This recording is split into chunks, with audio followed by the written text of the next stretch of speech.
오늘 함께 들을 하나님의 말씀은 신약성경 마태복음 5장 13절에서 16절 말씀입니다.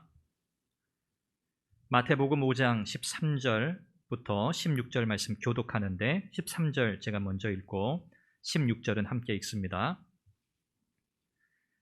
너희는 세상의 소금이니 소금이 만일 그 맛을 잃으면 무엇으로 짜게 하리요? 후에는 아무 쓸데없어 다만 밖에 버려져 사람에게 밟힐 뿐이니라. 너희는 세상의 빛이라. 산 위에 있는 동네가 숨겨지지 못할 것이요. 사람이 등불을 켜서 말 아래에 두지 아니하고 등경 위에 두나니 이러므로 집안 모든 사람에게 비치느니라. 이같이 너희 빛이 사람 앞에 비치게 하여 그들로 너희 착한 행실을 보고 하늘에 계신 너희 아버지께 영광을 돌리게 하라. 아멘. 오늘 우리가 함께 읽은 이 본문 마태복음 5장은 우리에게 꽤 친숙한 본문 가운데 하나입니다. 제가 주일학교 시절 이 마태복음 5장 이 말씀을 암송 대회 했던 그 본문으로 기억해요.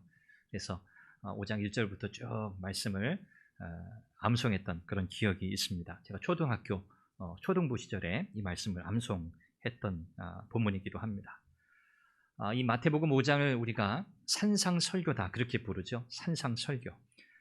예수님께서 무리들이 예수님께로 몰려드는 것을 보시고 제자들과 함께 따로 산에 올라가셔서 제자들에게 매우 중요한 가르침을 주시는 그 내용이 바로 마태복음 5장의 산상설교의 내용이라고 할 수 있습니다.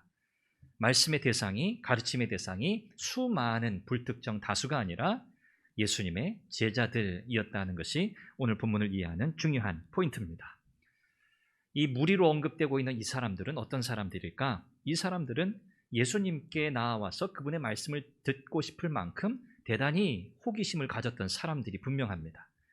예수님이 하시는 말씀에 별로 흥미가 없으면 예수님 찾아 나올 이유가 없죠. 그런데 수많은 무리들은 예수님의 가르침을 듣고자, 그분이 하시는 이야기를 듣고자 예수님께 나와왔던 사람들이에요. 호기심 많았던 사람들. 그런데 이 사람들은 예수님을 구주로 믿은 사람이 아닙니다. 호기심은 있지만 여전히 불신앙의 자리에 남아있는 사람들, 그들이 무리죠. 반면에 예수님의 제자들은 어떻습니까?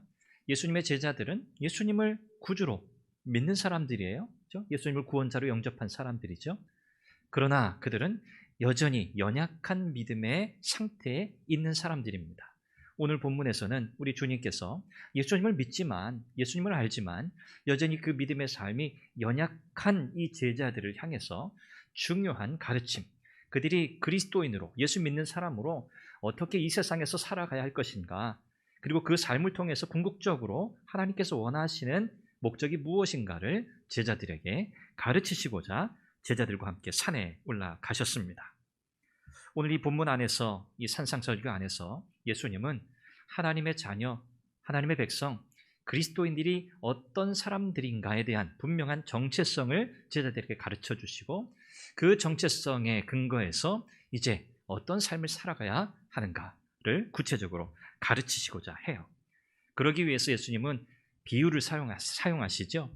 우리가 이유법이라고 하는 이 비유법을 사용하시는데 소금과 빛을 통해서 비유적으로 바로 그리스도인 누군가, 그 그리스도인은 어떻게 살아야 하는가에 대해서 가르치시는 겁니다.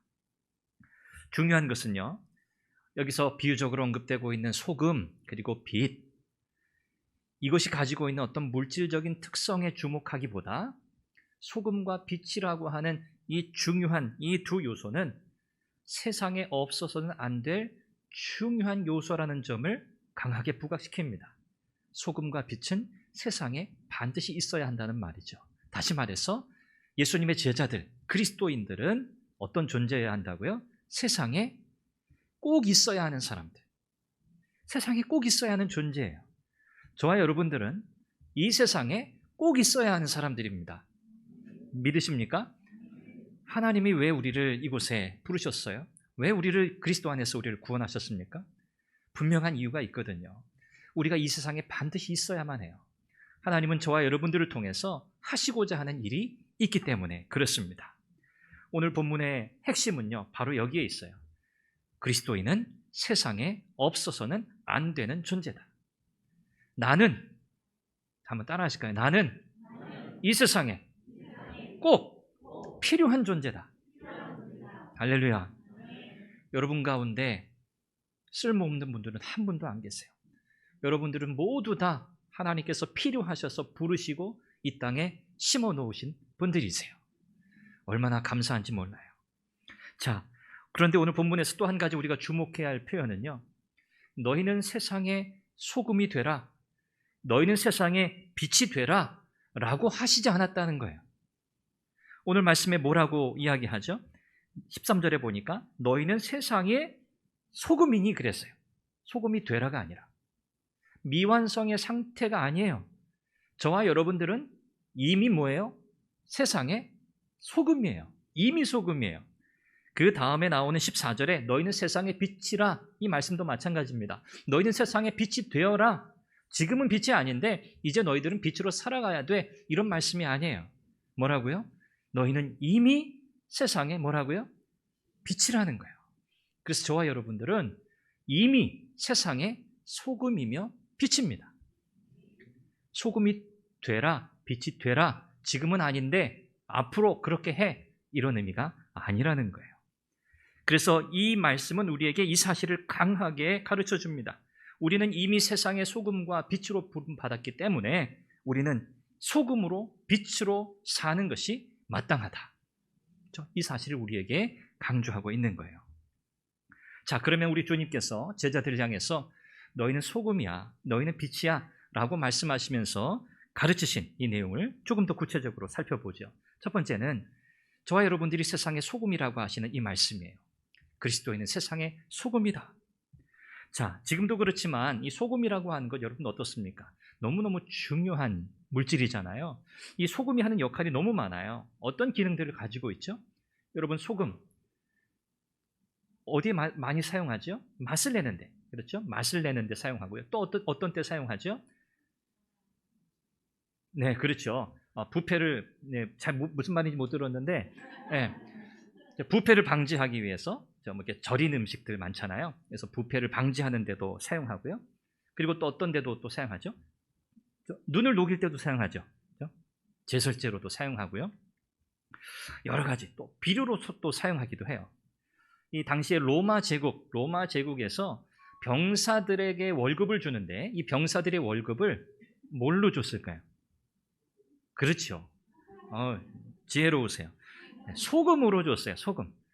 봉급을 영어로 표현하면 샐러리라고 합니다. 샐러리를 받는다. 봉급, 월급.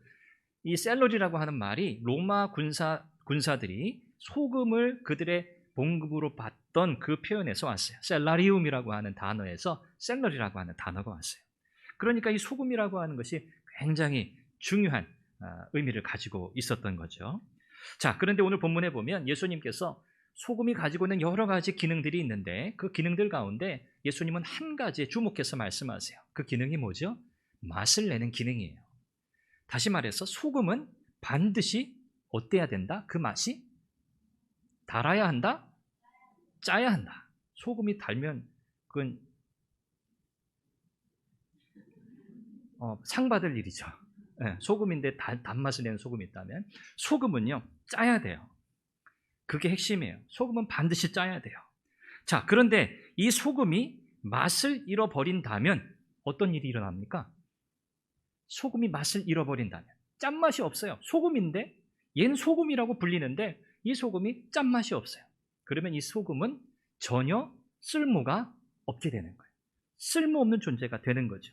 성경은 뭐라고 표현합니까? 아무 쓸데 없기 때문에 밖에 버리워져서 길가에 버려져서 사람들이 그냥 그것을 밟고 지나간다는 거죠. 소금은 너무너무 귀한 물질이에요. 맛을 내는데 없어서는 안 되는 굉장히 중요한 물질이지만 그 맛을 내는 기능을 잃어버리는 순간 어떻게 됩니까? 쓸모없게 된다는 거예요. 여기 만일 소금이 그 맛을 잃어버리면 할 때 이 만일이라고 하는 이 단어는 맛을 잃어버리는 그 즉시 이런 뜻이에요. 맛을 잃어버리면 바로 그 즉시 어떻게 된다? 버려진다. 사람들에게 밟히는 존재가 된다는 거예요. 당시 팔레스타인에서는 우리가 흔히 아는 방식으로 소금을 얻지 않았어요. 우리가 바닷물을 통해서 바닷물을 통해서 소금을 증발시켜서 소금을 얻는 그런 방식을 취하지 않았고요. 이 팔레스타인 지역에서는 소금을 주로 이 사해 인근에서 채취를 했어요.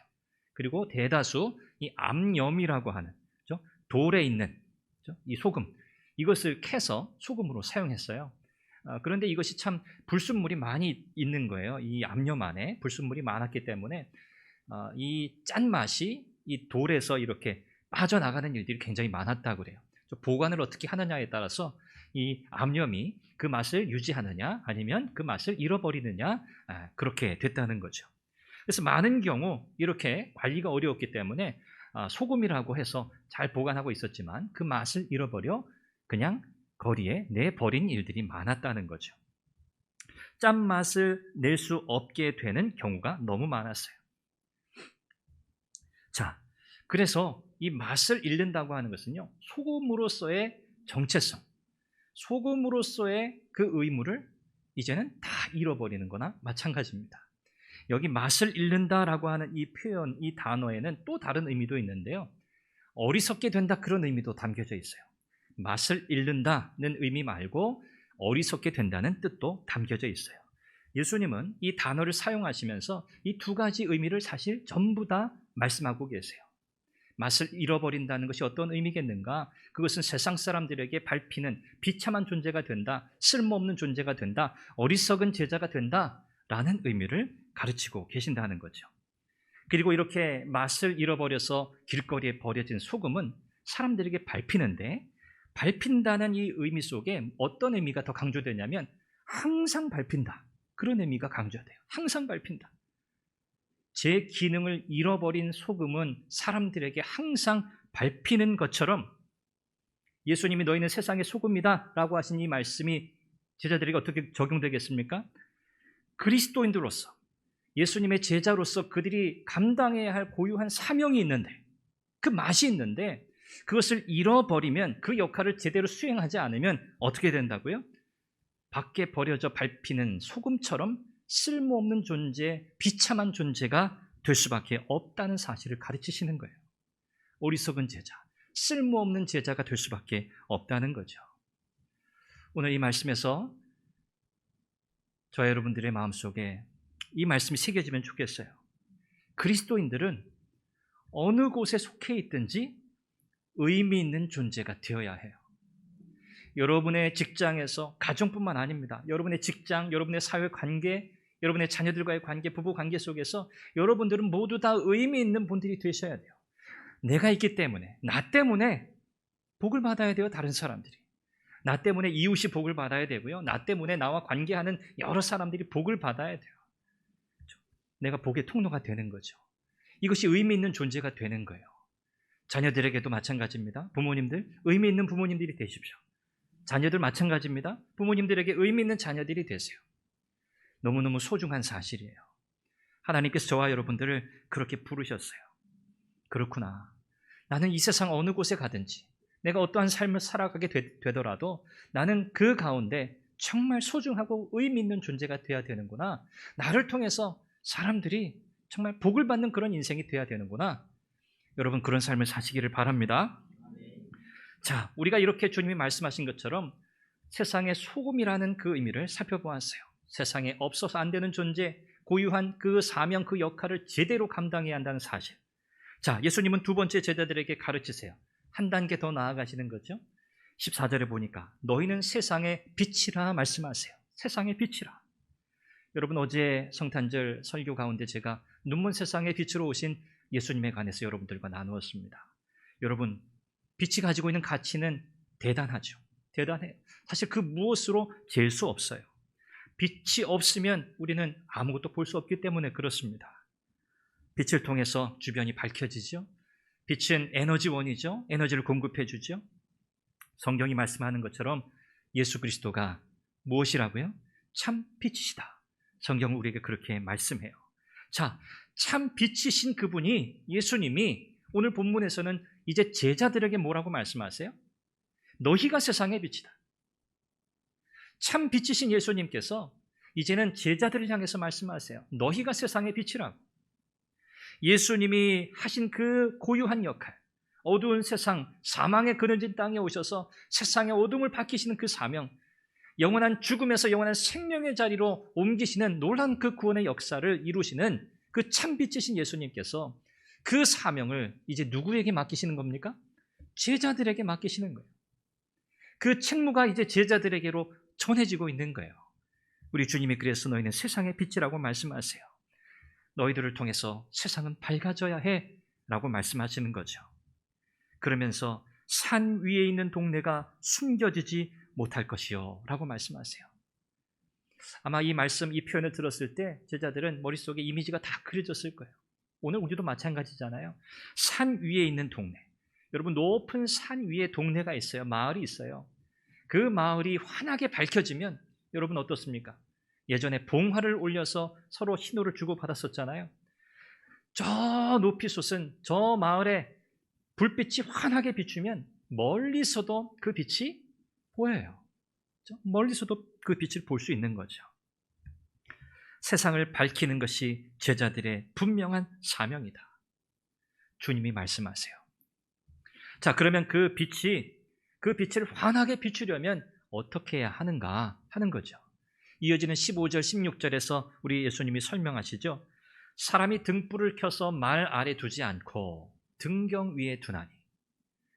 여러분, 등불을 켜는 이유가 뭡니까? 어둠을 밝히기 위해서 켜는 거예요. 저 환한 대낮에는 굳이 등불을 켤 이유가 없어요. 그렇잖아요. 등불을 켜는 이유는 어둡기 때문이에요. 밝게 하기 위해서요. 그런데 등불을 켜는 이 사람이 이 등불을 켜서 말 아래 둔다고 생각해 보세요. 말이라고 하는 것은 타고 다니는 그 말이 아닌 것은 우리가 알죠. 그 말은 어떤 말이냐면 그릇이에요. 그릇. 대략 한 9리터 정도 되는 그릇이에요.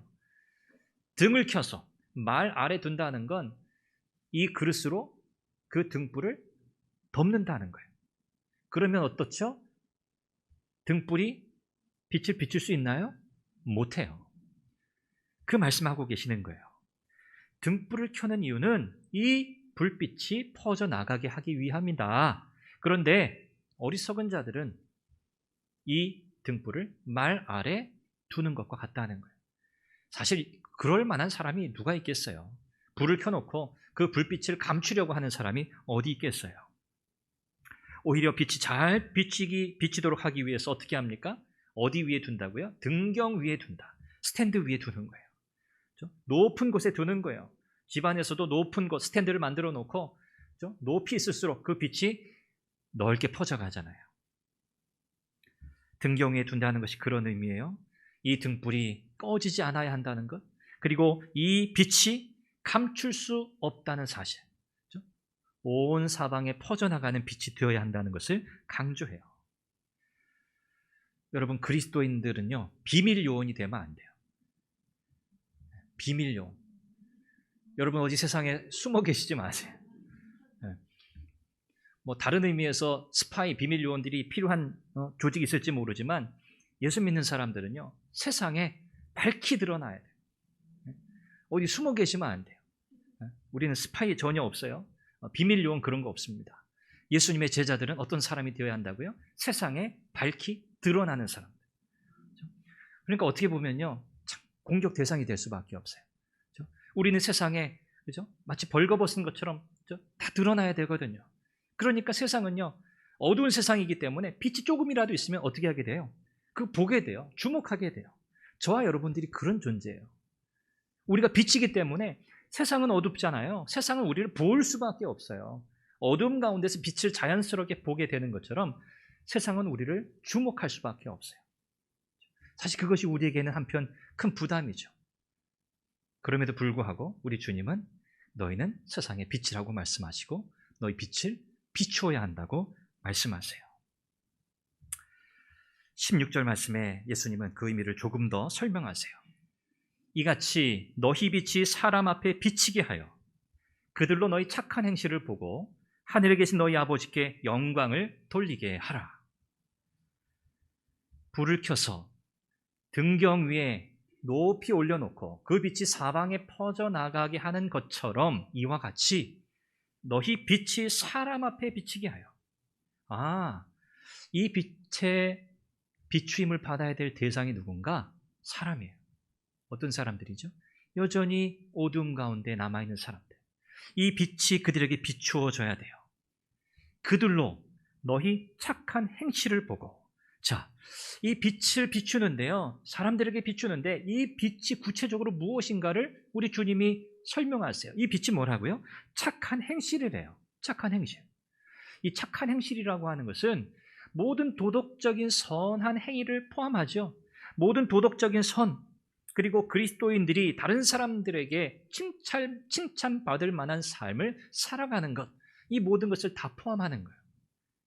그러니까 예수 믿는 그리스도인들이 세상 속에서 어떤 모습으로 살아가야 하는가에 대한, 사실은 어떻게 보면 윤리적 의미를 대단히 강조하고 있는 말씀인 거죠. 착한 행실, 우리가 살아야 할 마땅한 삶의 모습.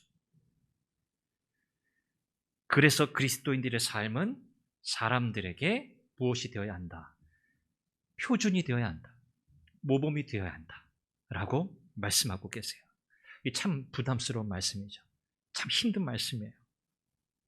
그런데 이 착한 행실의 목표는요, 바리새인들과 같지 않습니다.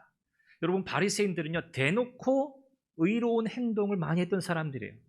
착하다고 사회적으로 다 사람들 가운데 다 공감되고 있는 그런 일들을 대놓고 했던 사람들이 바리새인들이에요.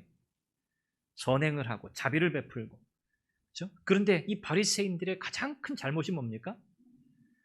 선을 행하고 그 영광을 누가 취한 거예요? 자기들이 취하는 거예요. 선을 행하는 자기 자신들을 세상 사람들이 주목해 보기를 원했던 사람들이 바리새인이에요. 우리 주님이 그 부분을 지목하신 거잖아요. 위선자라. 이 착한 행실의 목표는요, 자기가 행한 그 덕을 자랑하는 데 있지 않아요. 자기가 한 선한 일에 대해서 사람들이 인정해주고 알아줬으면 하는 그런 마음에 있지 않아요. 오히려 이렇게 선한 삶을 살아갈 수 있도록 하신, 그 일이 가능하게 하신 하나님을 바라보도록 하는데 그 목표가 있는 거예요. 세상 사람들이 그리스도인들의, 저와 여러분들의 이 착한 행실, 선한 삶, 마땅히 아름다운 삶을 바라보면서 우리가 믿는 그 하나님, 우리가 예배하는 그 하나님, 우리의 구원자, 그분을 바라보게 되는 거죠. 어떤 분이 이런 비유를 이야기하셨어요. 예수님은 태양이시다. 예수님이 태양이시라면 교회, 하나님의 백성들은 달과 같다. 그랬어요. 여러분, 달은요 어때요? 스스로 빛을 내요? 못 내요? 스스로 빛을 내지 못해요. 달은 항상 어떻게 빛을 내죠? 태양의 빛을 받아서 반사하는 거예요. 그게 달이잖아요. 예수 그리스도는 태양이세요. 그러면 교회와 저와 여러분들은 달과 같아요. 달은 반드시 태양의 빛을 받아서 반사함으로만 그 빛을 비출 수 있어요. 예수님은 이제 얼마 후에 제자들을 떠나실 거란 말이에요. 그러면서 제자들에게 그 말씀하고 계신 거예요. 나는 이제 떠날 거야. 세상의 빛으로 온 내가 이제 너희들 곁을 떠나게 될 텐데 그 사명을 너희들에게 위임한다. 이제 너희가 세상의 빛이야. 너희는 내가 너희들에게 비추어 준 이 빛을 세상에 반사하며 드러내며 살아가야 해 라고 말씀하시는 거죠. 말씀을 맺습니다.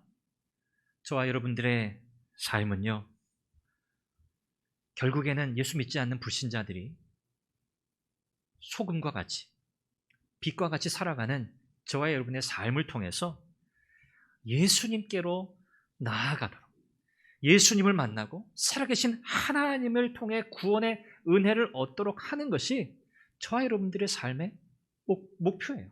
목적이에요. 이유예요.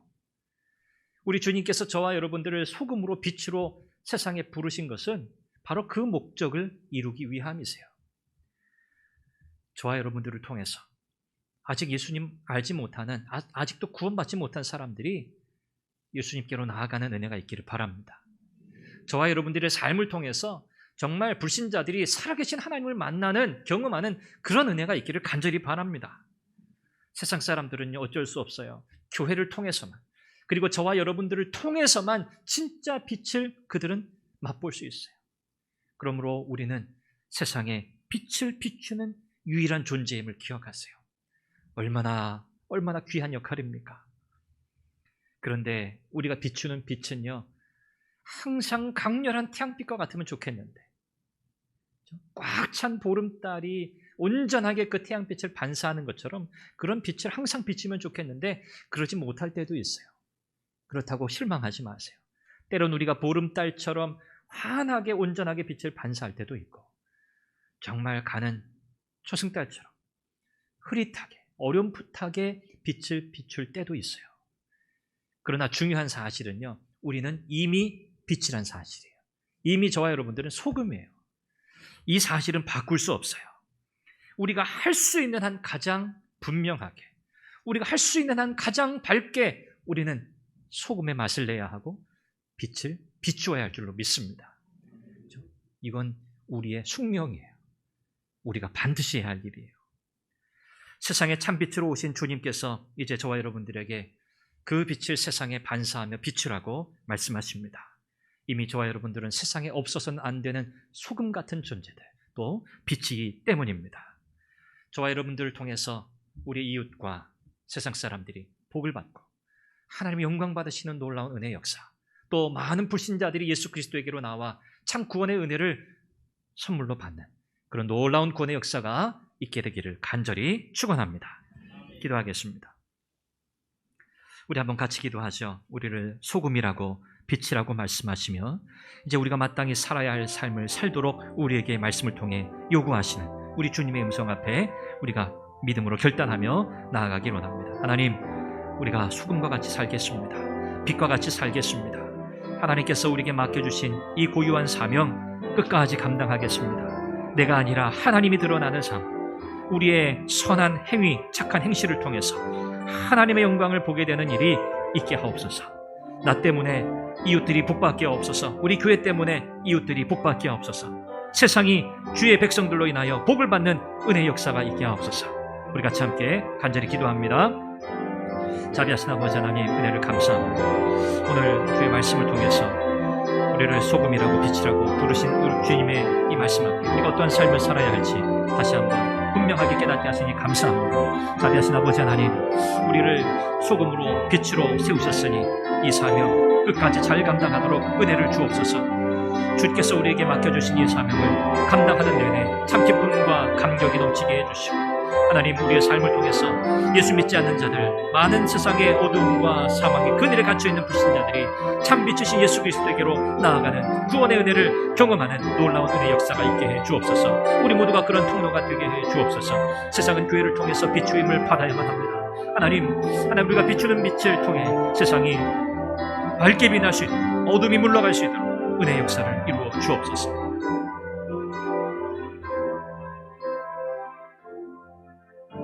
자비하신 하나님, 감사합니다. 어두운 세상, 사망의 그늘진 땅에 참빛이신 예수 그리스도를 보내셔서 우리의 구원자, 우리의 생명의 주가 되게 하시고, 이제 우리는 그 빛 가운데 살아가며 너희는 세상의 소금이다, 너희는 세상의 빛이라고 말씀하신 이 주님의 이 말씀을 우리의 마음에 새기며 이 세상에 없어서는 안 되는 존재들, 이 세상의 어둠을 밝히는 존재들, 하나님의 영광을 드러내는 존재로 살아야 함을 말씀을 통해 깨닫게 하시니 감사합니다. 하나님, 우리의 삶이 많은 불신자들이 참빛이신 예수 그리스도에게로 나아가는, 그래서 구원의 은혜를 얻도록 하는 통로가 되게 해 주옵소서. 우리 교회가 그렇게 쓰임받게 해 주옵소서. 나와 주의 교회를 통해 이웃과 세상이 복을 받게 해 주옵소서. 예수님의 이름으로 기도합니다. 아멘.